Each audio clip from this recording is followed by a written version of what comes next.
Well, if you told me you were drowning, I would not lend a hand. I've seen your face before, my friend, but I don't know if you know who I am. Well, I was there and I saw what you did. I saw it with my own two eyes. So you can wipe off that grin. I know where you've been. It's all been a pack of lies. And I can feel it coming in the air tonight. Oh Lord. Well, I've been waiting for this moment for all my life. Oh Lord.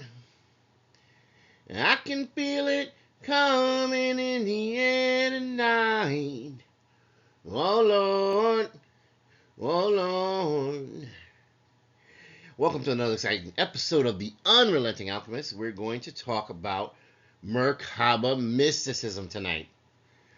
Merkabah Mysticism is among the earliest and the most enigmatic branches of Jewish mysticism. It's grounded in visionary experiences, and it's all about divine ascent. At its core lies the concept of the Merkabah, the chariot throne of God as seen by the prophet Ezekiel, and you can look to the book of Ezekiel chapter 1 for that, and the belief that certain worthy individuals, through rigorous spiritual preparation, could ascend through heavenly palaces to behold the divine glory. You might call that Shekinah. This mystical practice flourished in the 1st century BCE to around the 10th century CE and represents the earliest recorded form of Jewish esotericism. Often seen as obscure or impenetrable due to its symbolic language, due to the use of secret names, angelic hierarchies, and strict initiatory demands, Merkabah mysticism has sometimes been misunderstood. However, when approached through its primary texts and understood in its historical and theological context, Merkabah mysticism reveals a structured path of inner transformation, reverent awe, and visionary communion with the Most High, the Divine.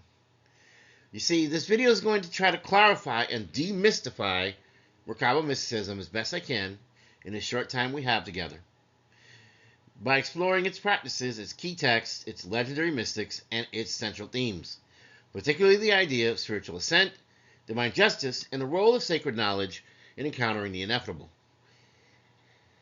I want you to hit that like, share, and subscribe button if you do have a chance, because I will keep on getting to bring you content like this, but we have to raise the visibility of the content for me to be able to keep doing that. Now, Merkabah means chariot, and that refers to the mysterious wheeled throne of God described by the prophet Ezekiel in his inaugural wisdom. This imagery of wheels within wheels, fiery angels, and the divine figure up upon a radiant throne provides the theological blueprint for centuries of mystical ascent. And if many of you don't know, obviously some of the angels didn't look like humans. They looked more like shining wheels with eyes. So keep that in mind. Merkabah mysticism developed fully in the centuries following the destruction of the Second Temple in 70 CE. During this time, the rabbis sought deeper explanations for suffering, for divine absence, and for the unseen spiritual architecture of the cosmos itself. Prominent Tannaitic sages like Rabbi Akiva, Rabbi Ishmael ben Elisha, and others became legendary as early descenders of the chariot, the Yordei Merkabah. Despite the term descent, the mystic's journey involved an ascent through layers of heavens, 7 in total, each guarded by angelic gatekeepers. This paradoxical language reflects the humility required before divine approach. This mystical tradition emphasizes secrecy. As recorded in the Talmud, Haggadah 11b, the account of the chariot, Messiah Merkabah, may not be expounded except to one who is wise and is understanding of his own accord. So this was not something they distributed to everyone. You had to be worthy. This caution stemmed from the belief that the unworthy could be spiritually harmed or misled even by such powerful knowledge. And powerful knowledge in the hands of someone who's ignorant can be a dangerous thing. So what are the practices? Merkabah mysticism was not merely speculative or philosophical. It demanded intense rituals, intense discipline, and a spiritual readiness that allowed one to really tap in and to be able to use it in an optimal way. Symbolic contemplation and the Sephiroth, Merkabah took a great deal of preparation to get ready for. You have to have ritual purity and meditation. Mystics undertook fasts, ritual immersions, periods of silence, and they tried to avoid impurity at all costs.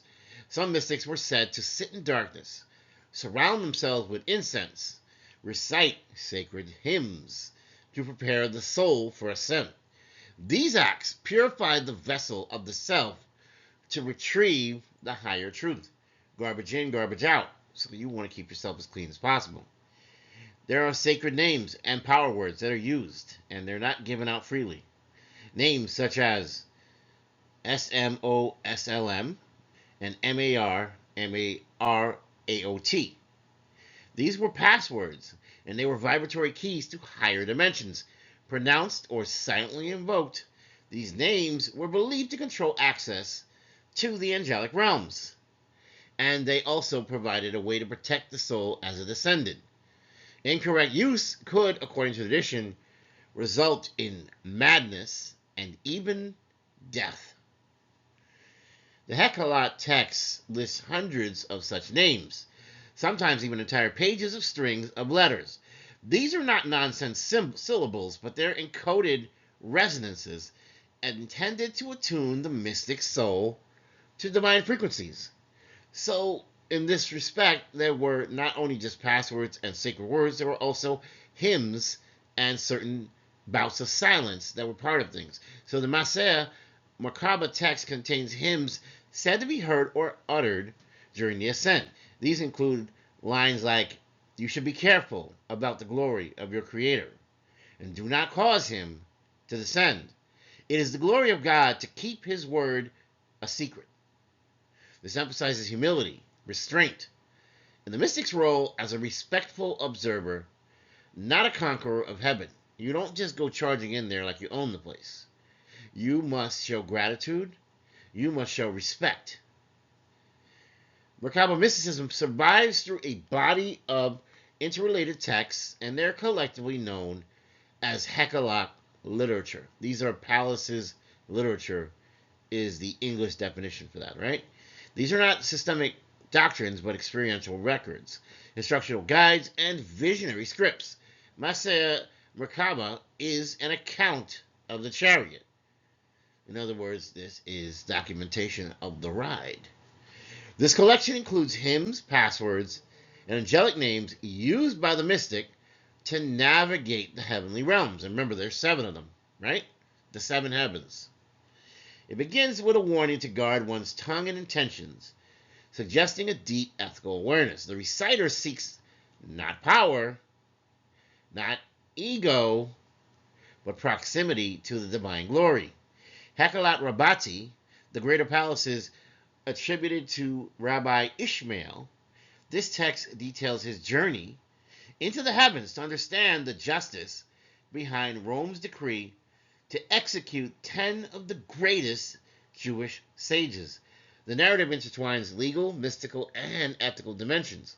Along the ascent, Rabbi Ishmael meets angelic beings and is shown celestial scrolls. You also have the Hekalat Zutarti. These are the lesser palaces. They're attributed to Rabbi Akiva, and this document is more focused on ascent protocols.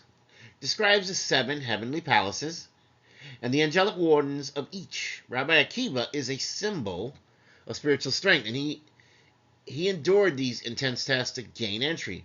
culminating in revelations about the holy names of God, the Shir Koma, the measure of the divine body.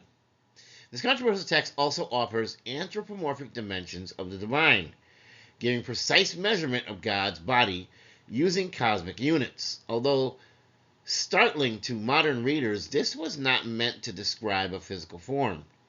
However, this was to emphasize the grandeur of the divine presence in a way that baffled the mind and was totally beyond human comprehension, even if units were being used. Because remember, these units themselves are massive.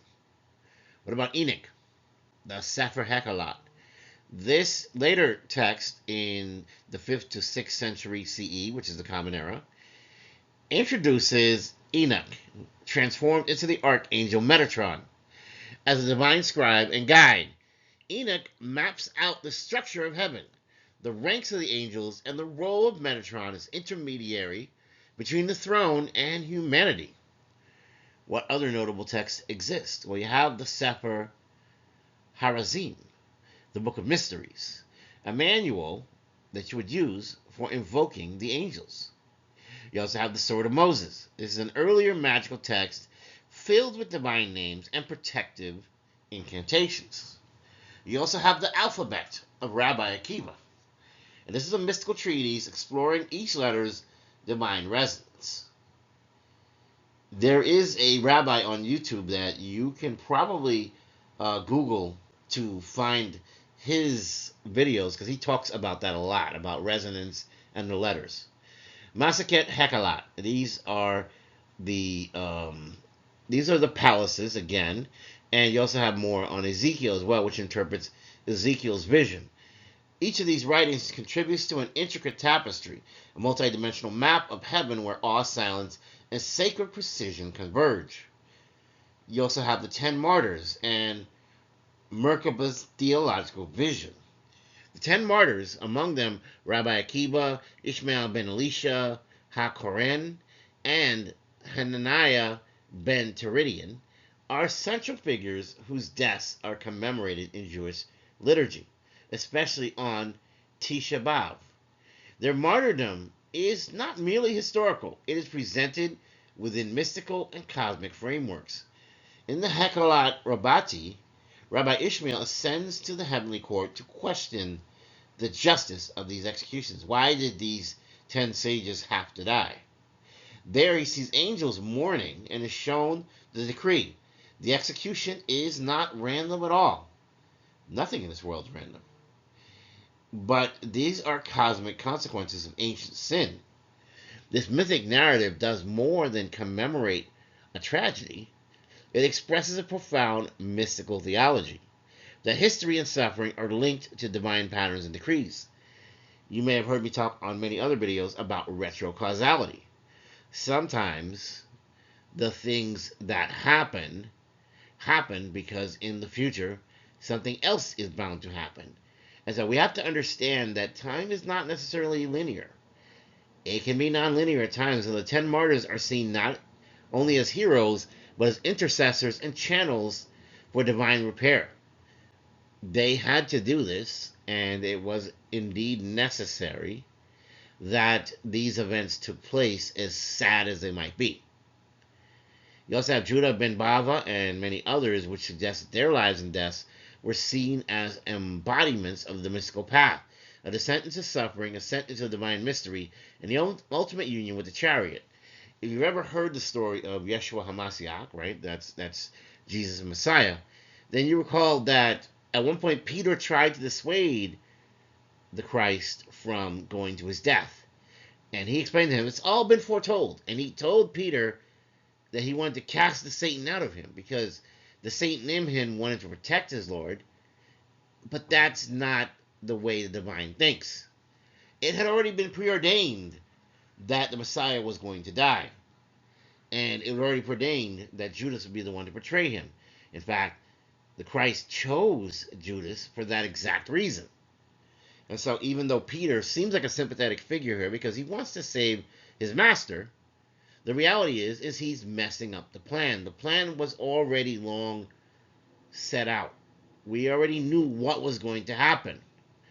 We have so many prior scriptures that talk about these prophecies that have to come to pass. So we're going to see tests of humility. We're going to see tests of purity, tests of worthiness. Each level has its own hymn, its own name, its seal, and vibration. So you have to understand that suffering is a part of the plan. Nobody likes to hear that. Nobody wants to say that. Everyone's like, why would you do that to us, Lord? Why would you make us suffer? But the reality is we have lessons to learn.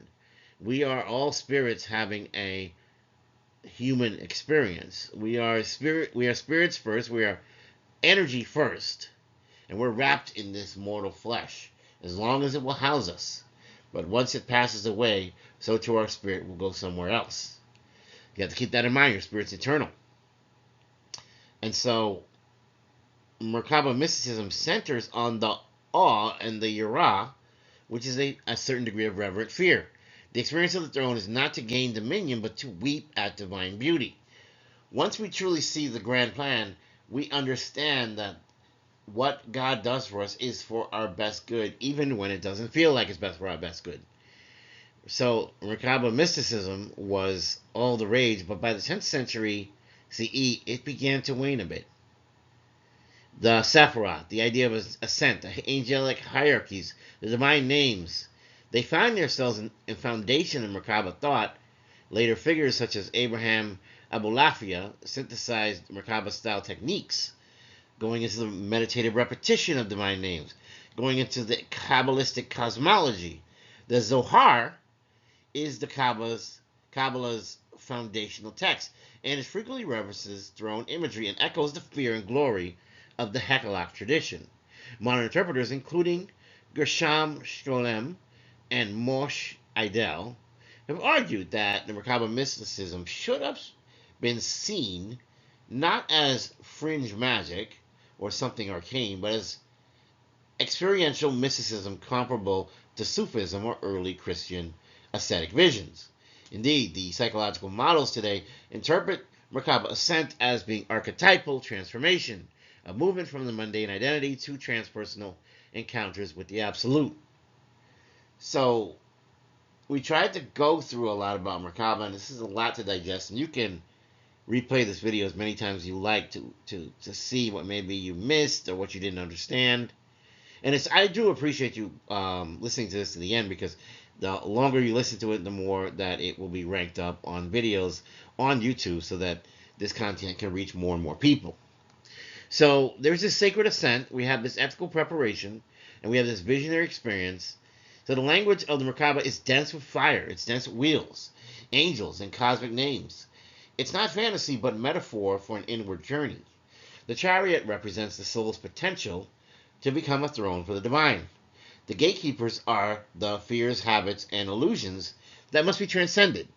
The hymns and sacred names are tools to align vibration with divine frequency. To study Merkabah is to approach the sacred with trembling hands, to ascend not in pride, but in awe, and to bear the responsibility of having glimpsed the throne itself.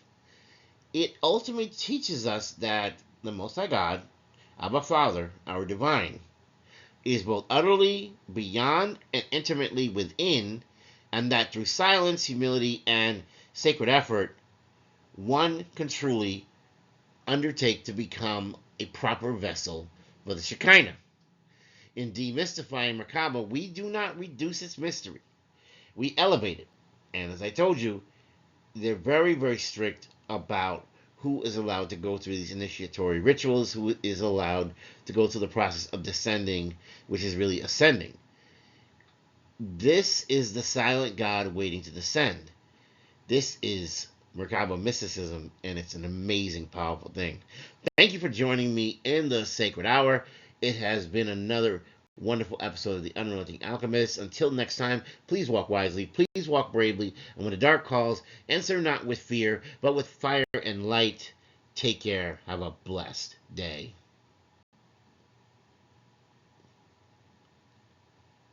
And if I don't see you, good morning, good afternoon, good evening, and good night. Please don't forget to like, share, and subscribe. I love you.